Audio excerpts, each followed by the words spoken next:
16th December 1944. At Oberkommando der Wehrmacht, forward planning offices supporting the Ardennes operation, the campaign opened not with uncertainty, but with assumption. Maps distributed to field headquarters during the final briefing cycles showed the Ardennes forest not as contested space but as a delaying medium, terrain whose function was already decided. Narrow roads, steep gradients, and winter conditions were treated as constants, not variables. The enemy in this framing would be slowed automatically.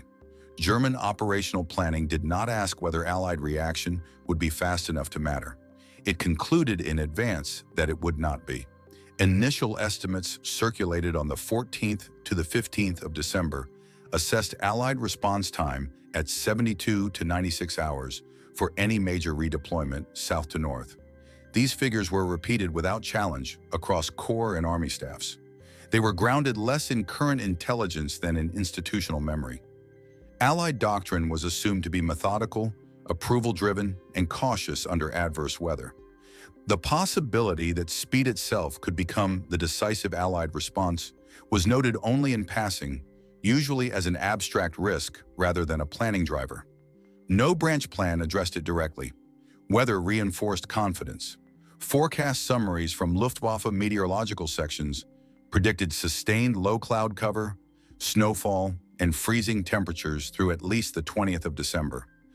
These reports were highlighted in briefing notes and underlined in pencil. Air interdiction by the Allies was therefore assessed as negligible. Road ice, snow accumulation, and reduced daylight were expected to compound Allied hesitation. German planning logic treated weather as an ally that required no coordination. It was assumed to work automatically, continuously, and exclusively against the enemy. Field reports arriving during the opening hours of the offensive appeared to confirm these assumptions.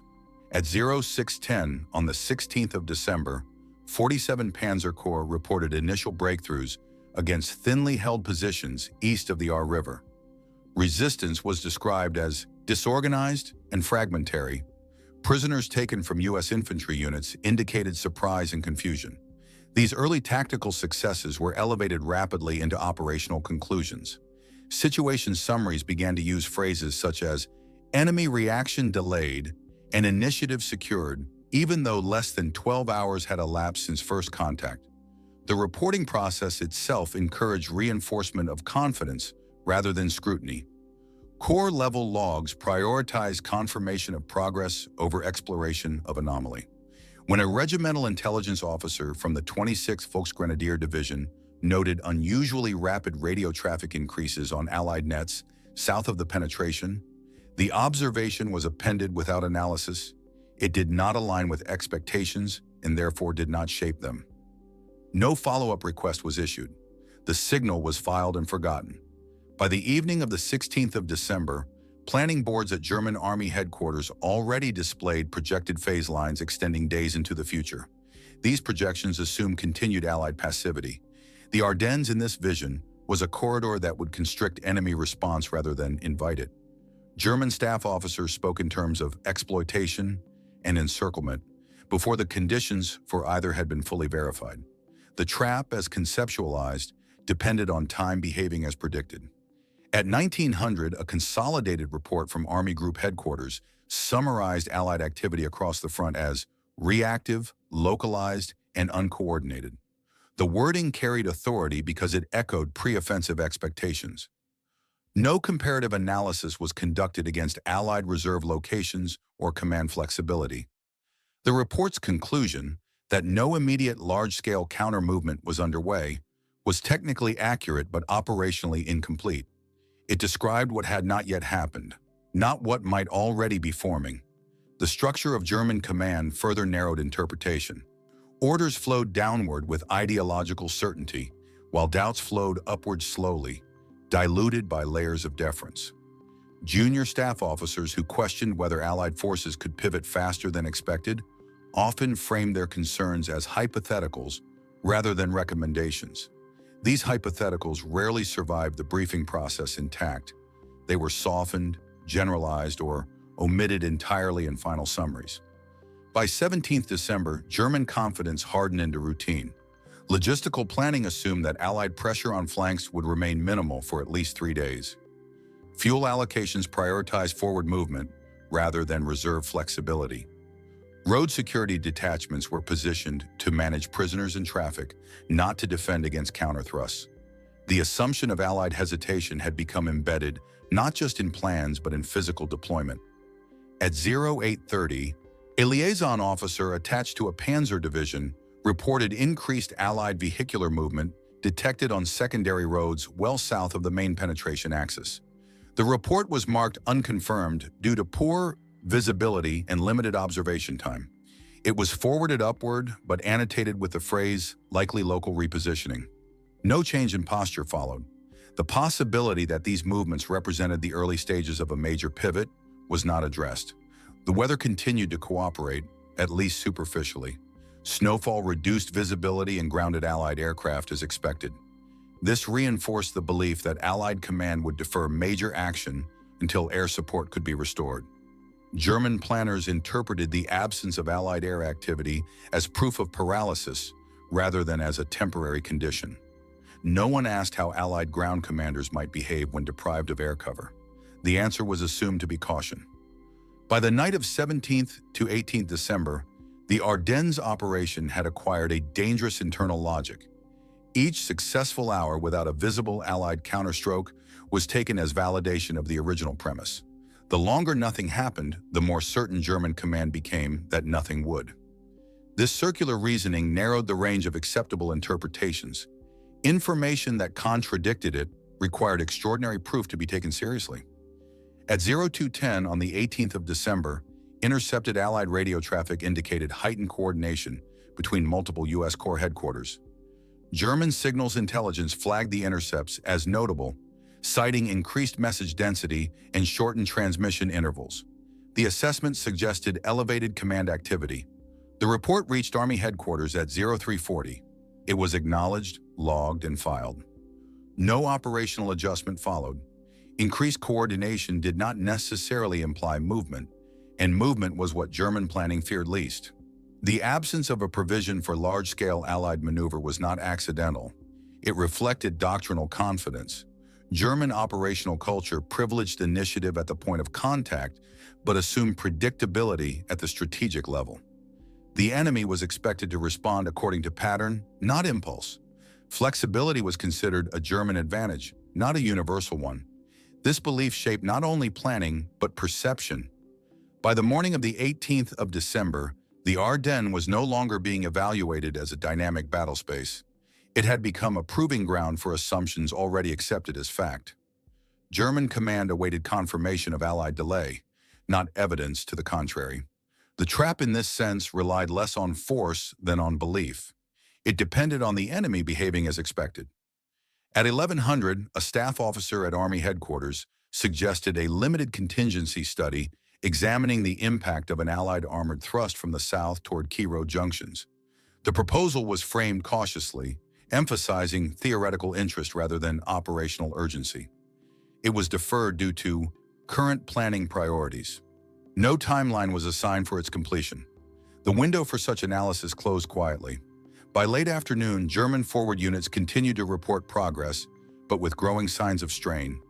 Supply columns encountered congestion. Coordination between infantry and armor required constant adjustment. These issues were treated as friction inherent to success. They did not prompt reassessment of the broader operational picture, and confidence remained intact. The Ardennes, as defined by German planning, was performing its expected function. The enemy had not yet acted decisively. That absence was interpreted as confirmation rather than warning. No mechanism existed to measure what was forming beyond the horizon of expectation. The trap relied on Allied hesitation. By the end of December 18th, that hesitation had already ceased to exist. German command, however, had not yet recognized its absence. The assumptions remained in place, unchallenged, shaping decisions that would soon confront a reality they had not prepared to face. 17 December 1944. Third Army headquarters did not resemble a command post preparing for compliance. The atmosphere inside the converted school building near Verdun was strained but not inert, crowded with officers who understood that silence from above was itself a form of information. Radios crackled intermittently with fragmentary reports from the front, but no directive arrived that clarified intent beyond general defensive posture. The absence of instruction did not produce paralysis. It produced friction between procedure and intuition, between obedience and initiative. Maps were already spread across long tables, weighted at the corners with coffee cups, sidearms, and rolled field orders. Staff officers stood rather than sat, leaning forward, tracing road networks with gloved fingers. The Ardennes sector was marked in grease pencil, but not circled as a crisis zone. It was examined as a system of roads, junctions, and time-distance relationships. The question being asked was not how to hold, but how fast force could be redirected without collapsing cohesion elsewhere. At 0615, the G3 operations section presented a consolidated situation update. German penetrations were acknowledged as serious but not yet decisive. Bastogne was mentioned as a key node under pressure, not as a symbol. There was no language of rescue in the briefing. The tone remained clinical. The problem, as framed, was not encirclement, but initiative. Who would control the next 72 hours? The lack of explicit guidance from higher headquarters created unease among several senior staff officers. Standard procedure dictated awaiting coordination with adjacent armies and confirmation from Army group level. Yet the reports coming in suggested that time, not alignment, would determine outcomes. German forces were moving on interior lines. Delay would cede tempo by default. At 0730, General Patton entered the operations room without ceremony. He did not ask for a summary. He asked where the roads were still open. His presence sharpened the room. He listened as staff officers outlined enemy thrusts, weather conditions, and logistical constraints. He did not interrupt. When the briefing ended, he asked one question: how long it would take to turn the army north. The answer was cautious. Estimates varied. 48 hours for major elements, 36 if risks were accepted. Fuel stocks were limited. Units were deployed across a broad frontage. Road conditions were deteriorating. Several corps commanders had not been alerted to any potential pivot. The movement would require cancellation of existing plans and rapid issuance of fragmentary orders. Patton did not argue the numbers. He accepted the longest estimate and then reduced it. The focus shifted immediately from feasibility to execution. He directed the G3 to identify the minimum force required to begin movement within 24 hours. The concept was not mass but momentum. The objective was not immediate contact but disruption, forcing German command to respond before consolidating gains. By 0845, staff officers were marking routes north from the Saar region toward Luxembourg. Secondary roads were highlighted despite snow and limited capacity. The main highways were assumed to be congested or compromised. Movement tables were adjusted manually, units shifted like blocks rather than lines. The map became less a representation of current positions and more a projection of intent. There was resistance, though it was muted. The G4 logistics officer raised concerns about fuel consumption rates under winter conditions. Estimates suggested that armored divisions would require resupply before reaching initial objectives. The weather limited air resupply options. Road damage could not be ruled out. Patton acknowledged the constraints and instructed the staff to plan around them rather than through them. Fuel would be pushed forward. Units would move light if necessary. The risk would be borne at the front.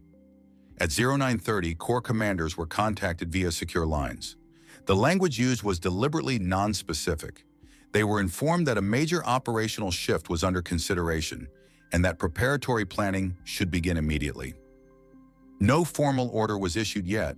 This created uncertainty, but it also created readiness. Units began checking vehicles, consolidating supplies, and reviewing road marches without knowing the final destination. By mid-morning, the command focus had shifted decisively. Defensive considerations were subordinated to time. Holding ground elsewhere was deemed acceptable only if it did not delay movement north. The pivot was framed internally not as a response to German success, but as an opportunity created by German overextension. This framing mattered. It reduced the psychological weight of risk. The movement was offensive in logic, even if its immediate effect would be relief. At 1100, intelligence officers presented updated assessments. German command appeared focused on forward exploitation. There was no indication of anticipation of a major Allied counter-movement from the south. This absence was interpreted cautiously but optimistically. Patton asked whether this could change within 24 hours. The answer was uncertain. He accepted the uncertainty as inherent. The formal decision point came at 11:30. Patton issued verbal instructions to initiate the northward pivot. Written orders would follow, but movement was to begin as soon as units could disengage. The order crossed procedural boundaries. It committed the Army before coordination was complete. Several staff officers exchanged looks but did not object. The moment passed without debate. The first fragmentary orders went out at 12:05. 3 Corps was instructed to prepare to move north on short notice. The language emphasized speed and flexibility. Objectives were left deliberately broad. This was not a detailed operational plan. It was a directive to create one under motion. Units were told to expect changes and to adapt without waiting for clarification. By early afternoon, the weather worsened. Snow intensified, reducing visibility and slowing road movement. This reinforced concerns raised earlier, but it did not alter the decision. Staff officers recalculated timelines and adjusted march tables. The estimates slipped by hours, not days. The difference was accepted. At 14:30, reports arrived indicating that some units were already encountering congestion as they repositioned. Traffic control points were overwhelmed. Military police were reassigned from rear area duties to manage flow. These measures were improvised and uneven. The pivot was occurring faster than the administrative system could fully support. Communication friction increased as multiple nets became active simultaneously. Orders overlapped. Some units received conflicting instructions as earlier defensive tasks were canceled. The G3 section worked continuously to clarify intent, but the pace outstripped the paperwork. The risk of confusion was acknowledged but tolerated. Clarity would come later. Movement could not wait. By 1700, advance elements had begun moving north in earnest. The first columns reported icy roads and disabled vehicles. Recovery assets were insufficient. Some equipment was abandoned to maintain momentum. These losses were logged without comment. The cost was understood. As darkness fell, the command post grew quieter but more focused. Lamps replaced overhead lighting. Maps were updated by hand. The pivot was now irreversible. Units committed to movement could not easily be recalled without chaos. The decision had passed beyond theory into consequence. At 2015, a late report indicated that German forces were encountering resistance near key junctions north of Bastogne. The significance was unclear, but it suggested that the operational picture was already shifting. Patton did not react visibly. He instructed the intelligence section to monitor, but not to adjust. The movement would continue. By midnight, Third Army was in motion. The pivot had begun before German command could register its intent. The decision to accept risk rather than mitigate it had produced immediate strain, but it had also seized time. The Army was no longer reacting to the Ardennes offensive. It was shaping its next phase. The absence of clear directives from above had not delayed action. It had removed restraint. The maps had been read not for limitation, but for possibility. The northward pivot, conceived as disruption rather than rescue, was now unfolding across frozen roads under falling snow. The enemy did not yet understand its purpose. That window, narrow and fragile, was all that remained. 18 December 1944, German forward headquarters along the Ardennes front entered the day with reports that suggested friction, not failure. Pressure was acknowledged, but it was framed narrowly as a series of local disturbances rather than a developing operational shift. Field commanders reported increased Allied activity on secondary roads, sporadic artillery probes, and isolated armored contacts. None of these, taken individually, appeared decisive. Collectively, they hinted at something larger, but the system through which they moved stripped them of coherence. At 0545, a morning situation report from 47 Panzer Corps summarized the night's events as continued progress with minor enemy interference. The language was deliberate. It emphasized continuity. Allied contact was described as reactive, appearing where German columns advanced rather than shaping where they would go next. The report noted delays caused by traffic congestion and fuel shortages, but attributed them to terrain and weather, not enemy action. Time was still assumed to favor the offensive. At lower levels, however, the picture was less orderly.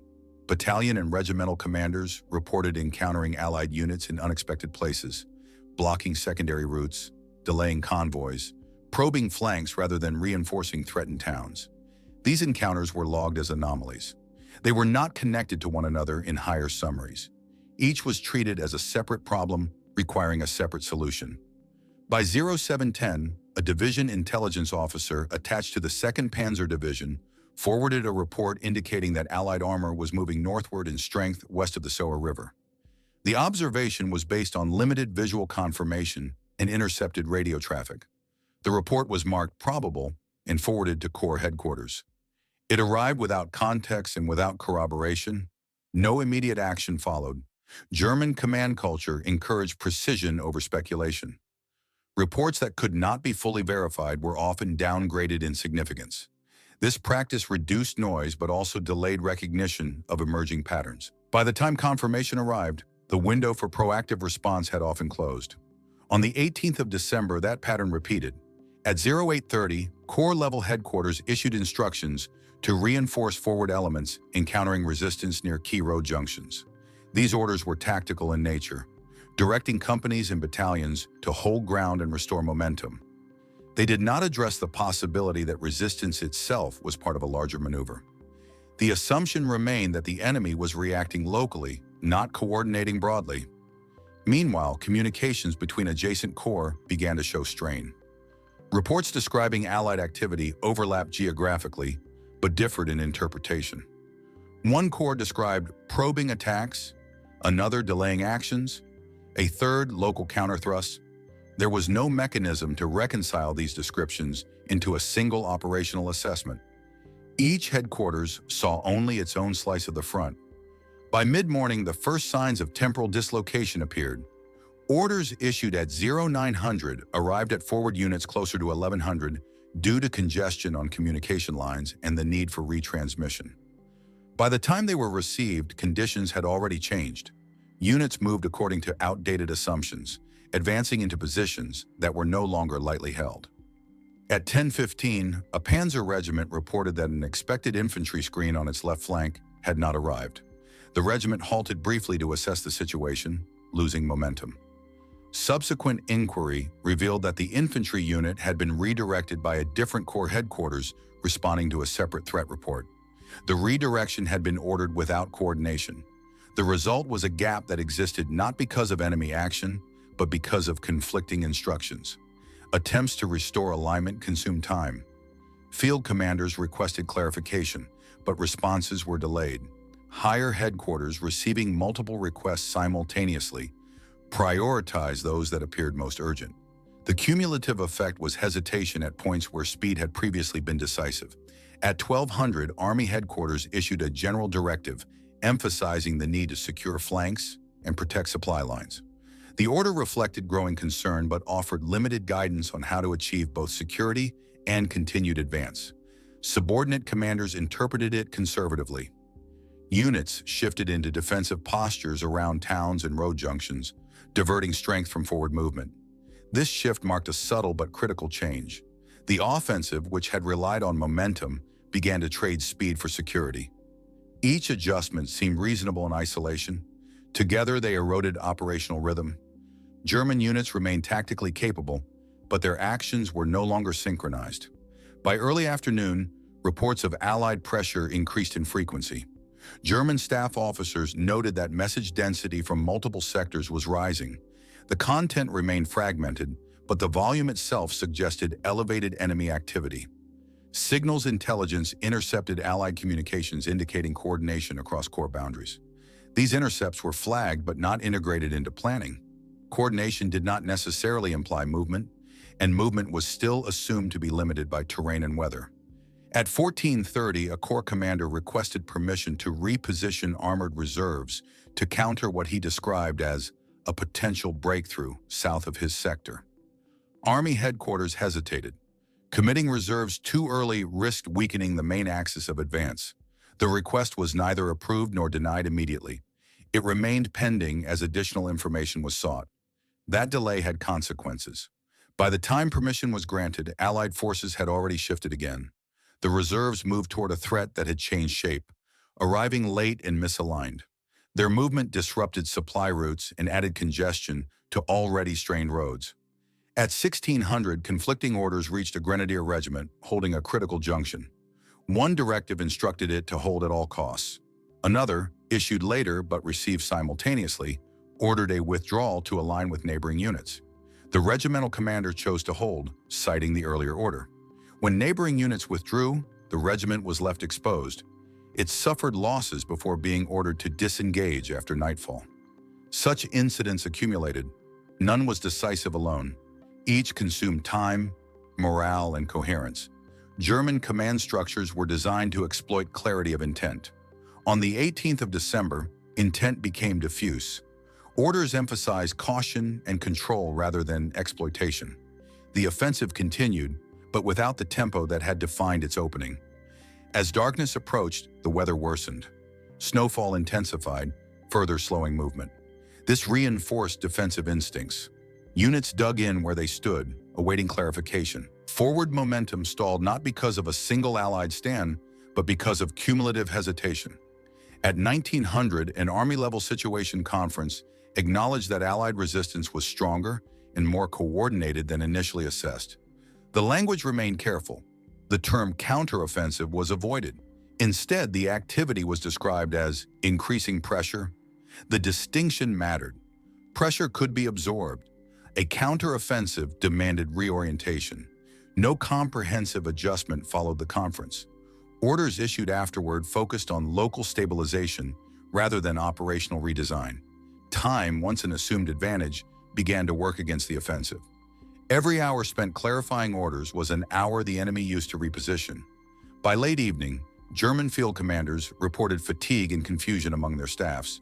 Communication logs showed repeated requests for confirmation. The pace of decision-making slowed as officers sought to avoid error. Initiative, once encouraged, became constrained by uncertainty. The Ardennes offensive did not collapse on the 18th of December. It continued to push forward in places, but it lost something less visible and more critical: rhythm. Without a decisive engagement to reset conditions, the operation drifted. The enemy, moving faster than expected, was no longer reacting to German action alone. German command, still interpreting events through outdated assumptions, struggled to keep pace. The loss of coherence did not announce itself with a single failure. It emerged gradually through delays, misalignments, and defensive adjustments that accumulated into constraint. By the end of the day, time was no longer an ally. It had become a liability, one that German command would not fully recognize until it could no longer be corrected. 19 December 1944. By the morning of 19 December, German command across the Ardennes front was no longer shaping events. It was responding to them. The change did not announce itself through a single reversal or catastrophic engagement. It manifested instead in the character of decisions being made. Planning cycles shortened, horizons contracted. Headquarters that had previously discussed objectives measured in days now focused on hours, junctions, and immediate shortages. Situation reports arriving at Army and Corps headquarters reflected this shift.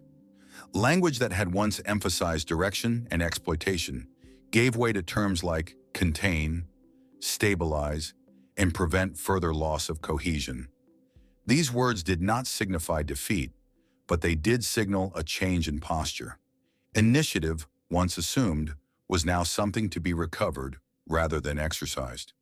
At 0630, an Army-level briefing attempted to reconcile reports from multiple sectors. Each corps described a different problem: unexpected Allied armor in the south, pressure against supply routes in the west, infantry probes along previously quiet stretches of the front. Individually, these issues appeared manageable. Collectively, they pointed to a larger pattern.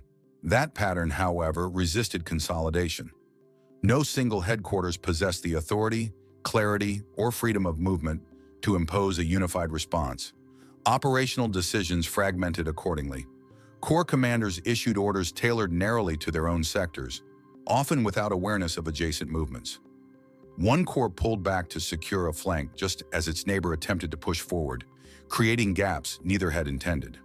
Another diverted armor to counter a perceived threat, only to find that the threat had shifted by the time the units arrived. These actions were rational in isolation. In aggregate, they undermined coherence. The original intent of the Ardennes operation, Rapid penetration, exploitation of surprise, and disruption of Allied command began to erode quietly. There was no formal acknowledgement of this erosion. No order declared a change in mission. Instead, intent dissolved through accumulation of exceptions, caveats, and defensive adjustments. Each deviation seemed temporary. Together, they became permanent.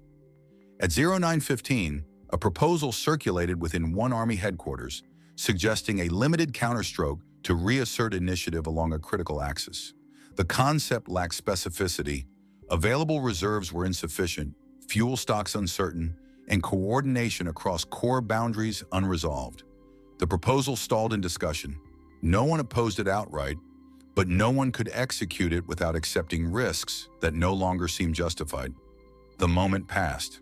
German command still sought a decisive corrective action, but conditions for one no longer existed. Surprise was gone. Time was compressed. Forces were committed piecemeal across too many contingencies. Any attempt at a concentrated counter-move risked exposing vulnerabilities elsewhere. The system defaulted to caution, not because commanders lacked resolve, but because the margin for error had narrowed beyond tolerance. By midday, forward momentum stalled not because of a single Allied stand, but because of cumulative hesitation. At 1900, an Army-level situation conference acknowledged that Allied resistance was stronger and more coordinated than initially assessed. The language remained careful. The term counteroffensive was avoided. Instead, the activity was described as increasing pressure. The distinction mattered. Pressure could be absorbed. A counteroffensive demanded reorientation. No comprehensive adjustment followed the conference. Orders issued afterward focused on local stabilization rather than operational redesign. Time, once an assumed advantage, began to work against the offensive. Every hour spent clarifying orders was an hour the enemy used to reposition. By late evening, German field commanders reported fatigue and confusion among their staffs. Communication logs showed repeated requests for confirmation. The pace of decision-making slowed as officers sought to avoid error. Initiative, once encouraged, became constrained by uncertainty. The Ardennes offensive did not collapse on the 18th of December. It continued to push forward in places, but it lost something less visible and more critical: rhythm. Without a decisive engagement to reset conditions, the operation drifted. The enemy, moving faster than expected, was no longer reacting to German action alone. German command, still interpreting events through outdated assumptions, struggled to keep pace. The loss of coherence did not announce itself with a single failure. It emerged gradually through delays, misalignments, and defensive adjustments that accumulated into constraint. By the end of the day, time was no longer an ally. It had become a liability, one that German command would not fully recognize until it could no longer be corrected. 19 December 1944. By the morning of 19 December, German command across the Ardennes front was no longer shaping events. It was responding to them. The change did not announce itself through a single reversal or catastrophic engagement. It manifested instead in the character of decisions being made. Planning cycles shortened, horizons contracted. Headquarters that had previously discussed objectives, measured in days, now focused on hours, junctions, and immediate shortages. Situation reports arriving at Army and Corps headquarters reflected this shift. Language that had once emphasized direction and exploitation gave way to terms like contain, stabilize, and prevent further loss of cohesion. These words did not signify defeat, but they did signal a change in posture. Initiative, once assumed, was now something to be recovered rather than exercised. At 0630, an Army-level briefing attempted to reconcile reports from multiple sectors. Each corps described a different problem: unexpected Allied armor in the south, pressure against supply routes in the west, infantry probes along previously quiet stretches of the front. Individually, these issues appeared manageable. Collectively, they pointed to a larger pattern. That pattern, however, resisted consolidation. No single headquarters possessed the authority, clarity, or freedom of movement to impose a unified response. Operational decisions fragmented accordingly. Corps commanders issued orders tailored narrowly to their own sectors, often without awareness of adjacent movements. One corps pulled back to secure a flank just as its neighbor attempted to push forward, creating gaps neither had intended. Another diverted armor to counter a perceived threat, only to find that the threat had shifted by the time the units arrived. These actions were rational in isolation. In aggregate, they undermined coherence. The original intent of the Ardennes operation, rapid penetration, exploitation of surprise, and disruption of Allied command, began to erode quietly. There was no formal acknowledgement of this erosion. No order declared a change in mission. Instead, intent dissolved through accumulation of exceptions, caveats, and defensive adjustments. Each deviation seemed temporary. Together, they became permanent. At 0915, a proposal circulated within one Army headquarters, suggesting a limited counterstroke to reassert initiative along a critical axis. The concept lacked specificity, available reserves were insufficient, fuel stocks uncertain, and coordination across corps boundaries unresolved. The proposal stalled in discussion. No one opposed it outright, but no one could execute it without accepting risks that no longer seemed justified. The moment passed. German command still sought a decisive corrective action, but conditions for one no longer existed. Surprise was gone. Time was compressed. Forces were committed piecemeal across too many contingencies. Any attempt at a concentrated countermove risked exposing vulnerabilities elsewhere. The system defaulted to caution, not because commanders lacked resolve, but because the margin for error had narrowed beyond tolerance. By midday, Allied momentum was increasingly evident. Reports indicated sustained movement rather than probing, coordination rather than reaction. German headquarters noted the tempo but struggled to translate observation into response. Planning staffs worked continuously, yet their products lagged behind events. Orders were overtaken by reality before they could be fully implemented. At 1300, an updated operational map was circulated at Army level. Compared to the version from 2 days earlier, it showed fewer arrows and more shaded areas marked for defense. The visual language of the map had changed. It reflected containment rather than advance. No commentary accompanied the update. None was needed. Communications delays compounded the problem. As headquarters attempted to assert control, message traffic increased beyond processing capacity. Clarifications followed orders. Amendments followed clarifications. Field units received instructions in fragments, sometimes contradictory, often late. Commanders on the ground acted according to judgment rather than guidance, further decentralizing decision-making. By late afternoon, it was apparent to several senior officers that no single counterstroke would restore initiative. The offensive had not failed tactically. German units continued to fight effectively. What had failed was central control over tempo and direction. Without it, localized success could not be translated into operational advantage. The nature of the failure made it difficult to confront.